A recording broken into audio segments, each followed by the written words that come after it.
Do black people seek white validation? Black people seek for black excellence, not for white validation. So when you guys come to Europe or whatever, you don't seek white validation? No, we are seeking for black excellence because there are too many people going through turmoil in our communities. Mm-hmm. And the reason for that turmoil has always been colonization, subordination. So we are coming to seek for black excellence.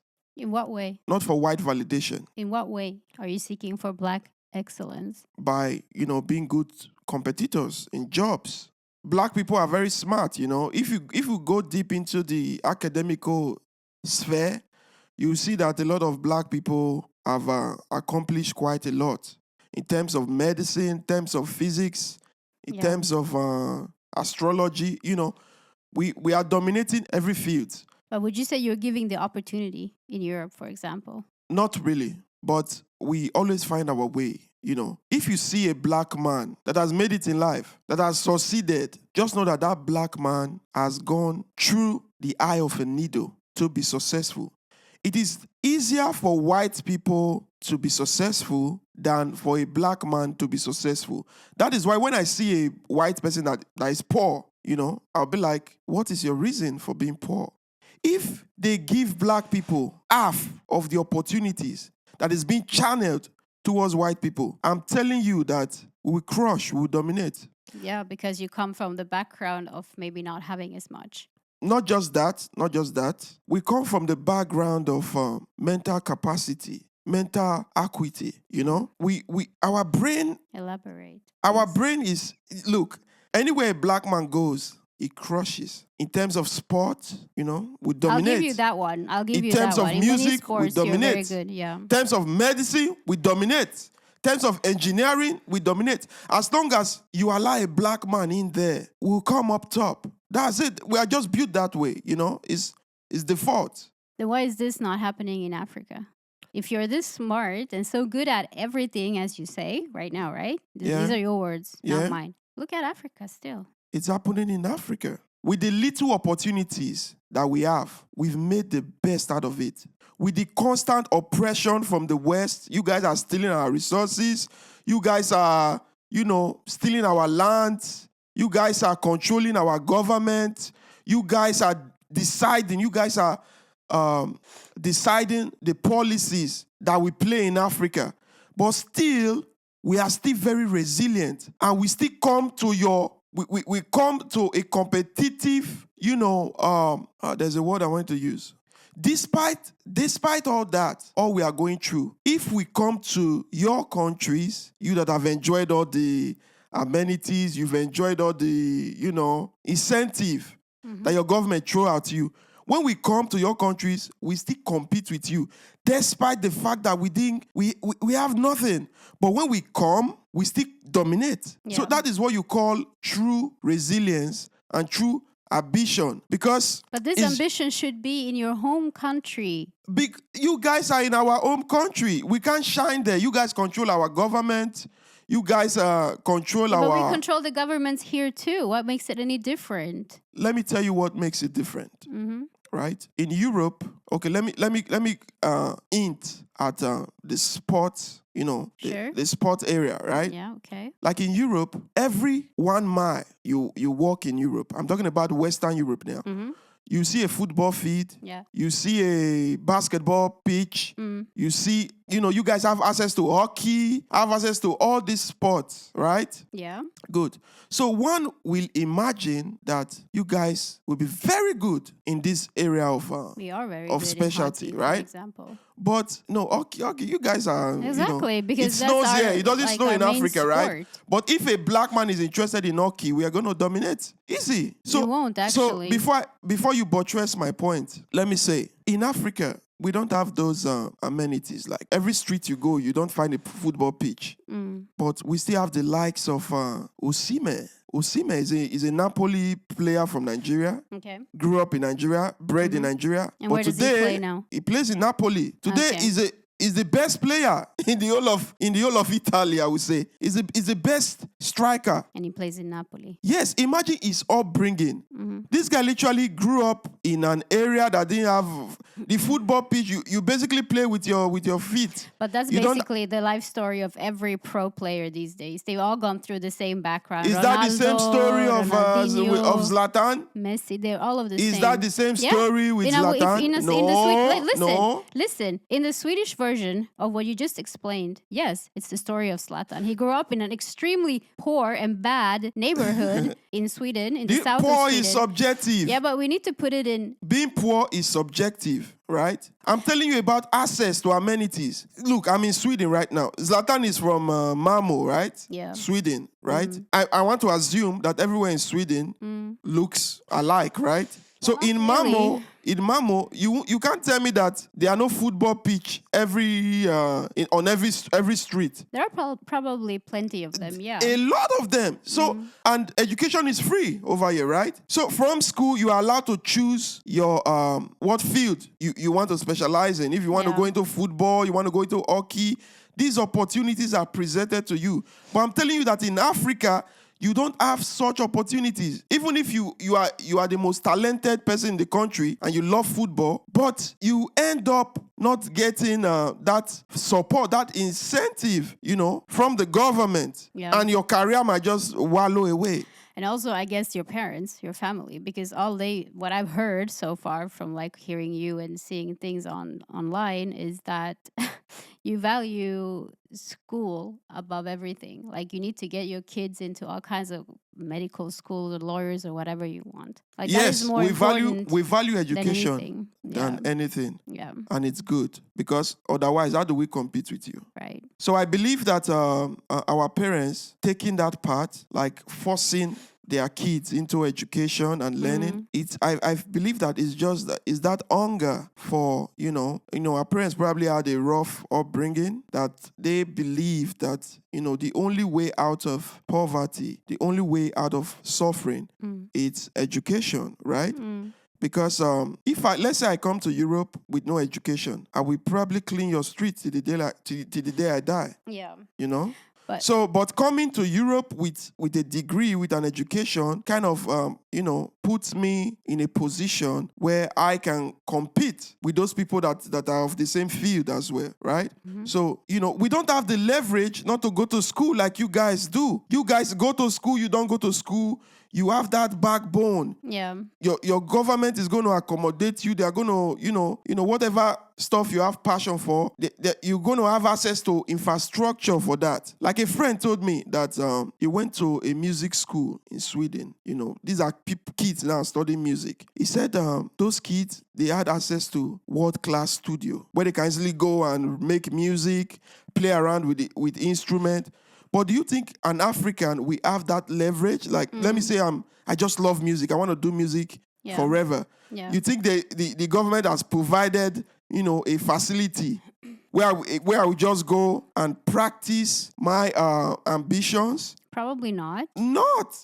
But so we don't have that leverage not to go to school. I understand. And we pay for our education. Right. Education is not free in Africa. But we pay through taxes, but we don't You don't pay for education. That's it. Like anybody can just gain access to it. It doesn't matter but if tax are paid or not.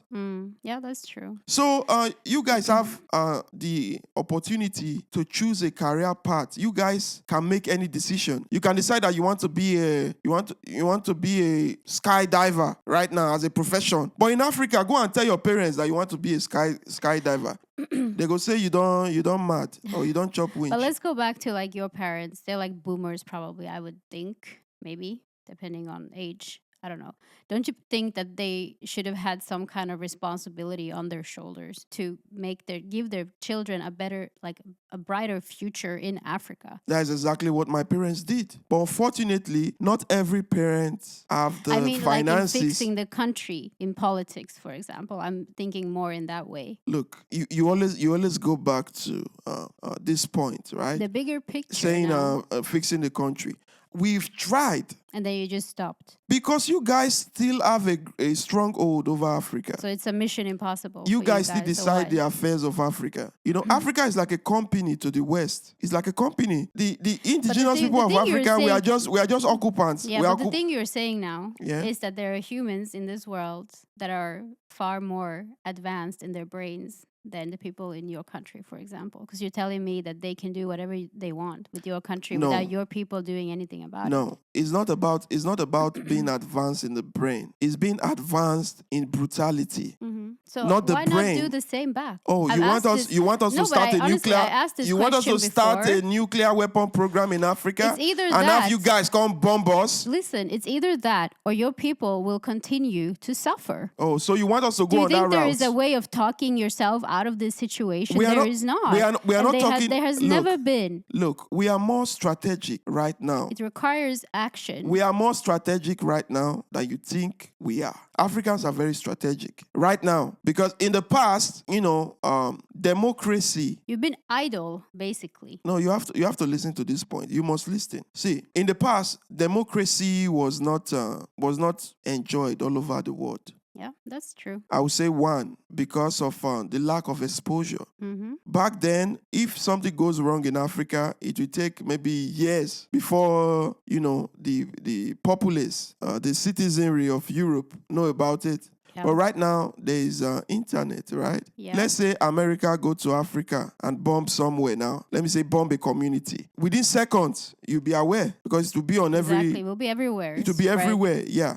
But right now, they can't do that. They can't do that because of the exposure. But they've done that, before in the past because they can easily cover it up. Look at the way the assassination of Gaddafi. Look at the way it spread around the world because of social media. Right. If it was before, in our mind, we would just think Gaddafi was a dictator who tortured his people, and the US had to deal with him, in order to free his people. But now everybody is conscious when they hear the name Gaddafi. Yeah. The first thing that comes to mind is not him being a dictator. The first thing that comes to mind is, what has that guy done for his country? And you Google, immediately you see all his work, all he has done. Then why was he assassinated? You begin to ask questions. But before, we just watch on CNN, we watch on BBC, and we believe whatever they tell us. It's no longer like that. Things are changing, right? So that is what I meant when I said Africa is being strategic right now.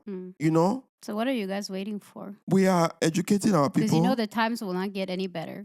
Look, we are educating our people. On the contrary, they will be worse. And let me tell you, today, there have never been a time where Africans are this massive in the diaspora. Today, we have a lot of Africans, millions of Africans in diaspora. I noticed them around in your here schools, in your... in your societies, and they are gaining access to the facilities that you are gaining access to. Yeah. But isn't that a good thing? But because you are in a comfort zone and you've been there for a very long time, you don't value these institutions or infrastructures that are in place. For example, the library. Most Europeans don't go to the library anymore. Now, why would you, in a way? Exactly. But when you go to the library, you see majority of the people you find in the library are immigrants because they didn't have access to these materials in the past. But they are gaining access to it now. So in the future, Europe is going to get dumber and dumber and dumber, while Africans, they are going to elevate from, deprivation to black excellence. But why do you need the library is not going to help. All that information is already online. I stated that as an example. Something, you'll just Google it. They are online, right? Do you think it's every African that has access to the internet? Some countries barely have access to electricity. Exactly. So even the internet is a luxury to people back home in Africa. Do you know, for you to have 24 hours internet on your phone, do you know the amount of money you spend? You spend hundreds of dollars But in Europe, it's cheap. You just subscribe for like It's very for, cheap. for a month. How much do you pay for your internet for a month? Like $27. $27. But in Yeah. Africa, you pay up to $500, $300 Right. to gain the same quality of internet that you enjoy here. So Then why are those governments not fixing a better communication to the world?